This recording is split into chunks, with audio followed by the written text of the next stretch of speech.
Hey guys, it's Liz Bellini here. Hey Swarm, representing here today. Woo, Swarm. All right, so I'm here to talk a little bit about challenge groups. So we all know that challenge groups are a great way to grow our business, to stay consistent, to constantly be adding new people to our roster list of clients. I just want to give you maybe a few little tips on how I'm running my challenge groups and how I've heard other people run their challenge groups. So basically, I guess you just want to start by pretty much promoting your challenge groups, just putting it out there, letting people know what you're doing. And that could just as simply, just being, sharing a post on Facebook. Maybe start with a list of friends, family, the people who are closest to you, the ones you know that you're going to be comfortable going to first. Just sending out an invite to them saying, hey, you know what, I'm doing this online Beachbody challenge group. Would you like to take a look? Maybe pull a list of start small, right? We take this thing in steps and see where you can go with it. Maybe start with a list of maybe 10 to 15 people and utilize that 5-step process. Whenever I'm inviting somebody to a challenge group, I always make sure that I'm telling a story of some sort. We have stories galore in Swarm. We have Tyler Davis, Greg Bird, $25,000 winners. We have monthly winners. We have Seth Epley. We have Angela Wire. We have Kelly Damasi. So we have tons of stories to share with people, and these are all people who are products of the Beachbody Challenge. I'm putting the idea of the challenge group out there. You always want to make sure you're setting a specific time frame. Okay, you want to create urgency. Set a date. I try to strive to add people every single week. Every single Monday, I try to add people to that group. It might only be one person this week, or maybe it's 5 people this week, or maybe 3 people one week. But I'm constantly adding them to the group, to one Facebook group page. And could be different with other people, I don't know, who are doing challenge group. This is just kind of like something that I've come across and like trial and error, putting together a group page. I've had separate group pages and it just got really confusing. So I consolidate to one Facebook group page, and as I'm adding my challengers, I'm just keeping track of them with an Excel spreadsheet. Their start date, what their program is, the length of their program, and so on and so forth. Talking it up, sharing, and inviting. That simple. The best advice I can give you for running your challenge group is to stay involved. Check on your challengers every day. You can't expect to run a challenge group and not be there. You can't go for days without checking in on your peeps. So I check in every day. Also, one thing I do is track my challengers' progress. You don't have to do this. If you want to make it optional, you can have your challengers track their own. I think that as a coach, it's kind of my responsibility to say, hey, your 30-day results are due. Can you please post them for us? And if they don't, I don't badger them, but I do ask that they post their 30, 60, and 90-day results. I don't make anybody post their before and after pictures. I do ask them to take them for their own personal use, but I don't ask them to put them in the challenge group. It's optional. If they want to do it, they can. Another thing that I do is I ask a lot of questions. We have 2 documents in the Swarm Cave. One Stacy Hanna has done recently, and one that Vince Levier has done, that have suggestions for questions that you can ask your challenge group. So use those. I won't repeat all that right now because we already have those resources available. For recruiting, you can tell within your challenge group who is going to make a good coach. If they seem, that they're very uplifting and motivational to the other challengers, you can kind of say, after they've been in there for a while and they've settled in, you'll kind of get a feeling for when it would be a good time to present the coaching opportunity. In the exit video that Tommy put out, I forgot to mention the videos, but Jimmy Hayes Nelson has an entry video that you can play for your challengers that starts a week before your group starts. And then Tommy did one for the exit video that you play that a week before your challenge ends. And within that video, he talks about the coaching opportunity. So it's brought up then. And a lot of times my challengers will do one program like Turbo Fire, and then they want to do Pump. And if I think they would, be interested in coaching, or even if I don't think, if I just want to ask them, would you be interested in coaching, you can get this next challenge pack and sign up as a coach for free.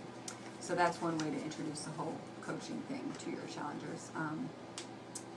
Some of them will just approach you and say, hey, how do you, get involved in this coaching thing, and you don't even have to say anything about it. So, okay, so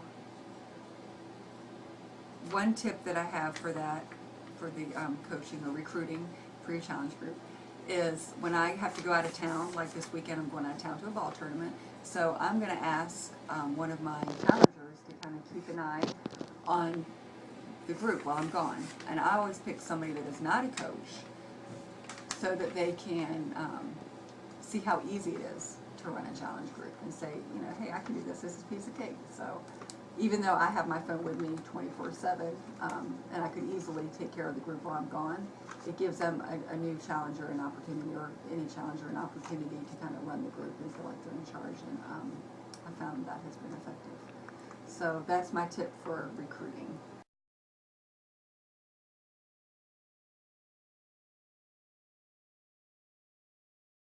Encourage your people daily. Everybody needs encouragement. That's why they joined your group. Praise them on their little successes, even if you don't think it's that big of a deal that they completed a whole 30-minute Turbo Fire workout.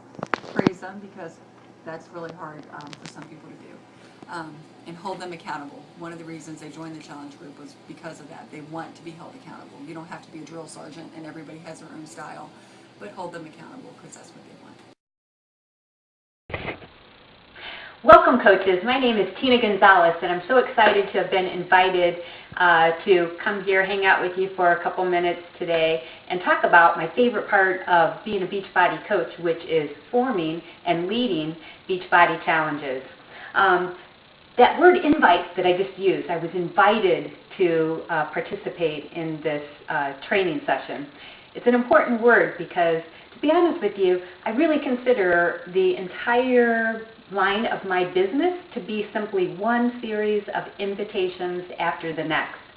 So we'll explain more about that. First of all, I'm going to just say there are really 4 types of personalities that are going to be well served by forming and leading a challenge, and I'll talk about what those are, just a mini briefing.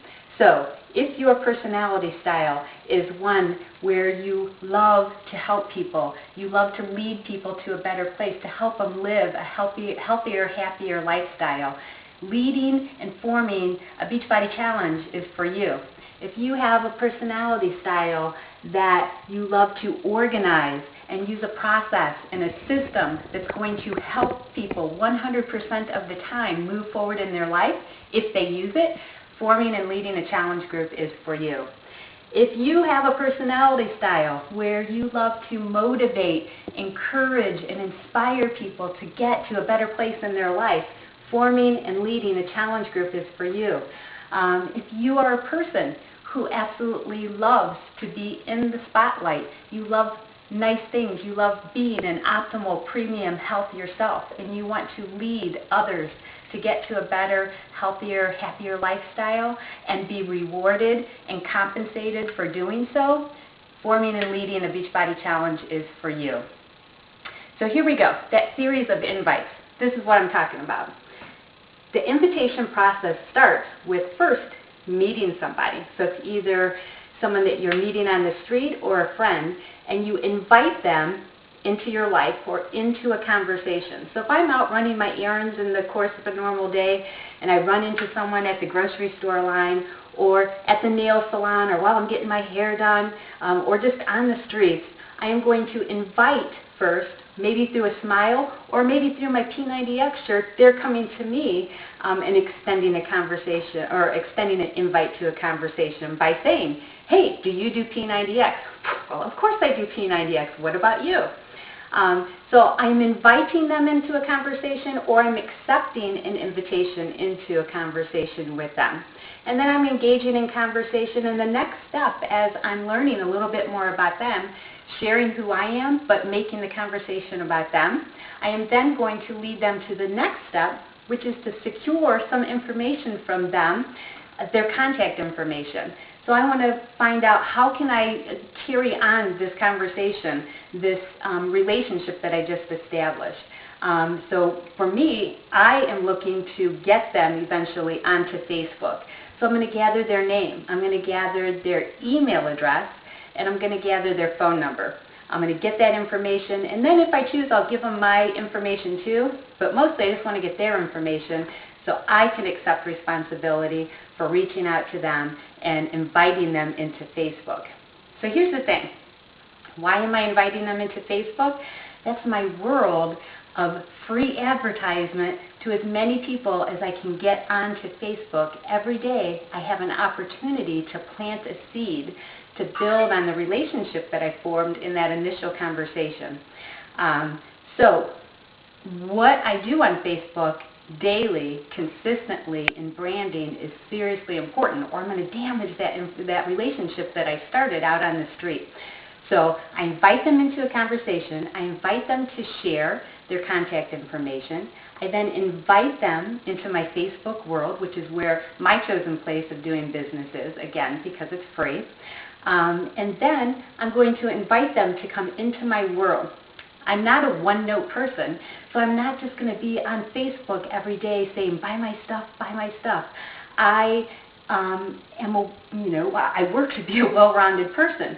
So on my Facebook, you're going to see information daily, seeds planted with a business strategy really in mind, but I'm sharing tidbits about my husband. I'm sharing tidbits about my children. I'm sharing insight into my life about my motivation to get up in the morning and to want to be a better person, or the fitness program that my workout of the day, or I'm sharing a picture of a beautiful plate of healthy food. So every day people are building, I'm building this picture or branding of myself that I am in some way attached to living healthy and living happy. 1 week prior to the challenge date, which this week happens to be next Monday, the team is officially starting. This week I've been getting them prepped up. So I brought them into a challenge group. I put in that challenge group first a welcome letter. So I added them to the group. I put a welcome letter that's part of a system. So you'll find that in the Swarm Cave. There's a document called the challenge, the welcome letter. So I put that in there. I tag people so they can find it. Next step is, the next day I'm going to put in the 10 challenge commitments. So I'm slowly integrating this new team into their challenge. So I've welcomed them, I've shared with them what their commitments are going to be. There's also the next day I plug in with the video that welcomes them to the challenge. And along the way, then I start asking them, the new challengers, to introduce themselves, to share their why, what program they're using, what fitness program they chose, and what do they wish to accomplish in this 90-day journey. So by them introducing themselves and their teammates introducing themselves, they are forming a bond and a relationship with others. So there's this trust process going on even before the start date, is on. So they're meeting one another. And the ideal scenario for me, as the facilitator of that group, is to get people so engaged with one another, meeting one another, forming bonds, seeing that other people share the same struggles, because not everyone's going to resonate with my story. So they're in this group, they're forming relationships. Ideal scenario, they completely start ignoring me as the facilitator because they're talking amongst themselves. That's the ideal. So after I get them in this group and plugged in and ready to fire out of the gates, all I do from there is super simple. I'm going in daily and I'm plugging in a tip. And it's always going to be accompanied with some kind of picture. People are visual. So I'm going to plug in a nutrition tip, a fitness tip, a motivational tip, and I'm not an expert. Thank goodness I don't have to be. Beachbody provides those to us. And there's this little thing called Google where I go in and I search tips. Nutrition tip, fitness tip, diet tip.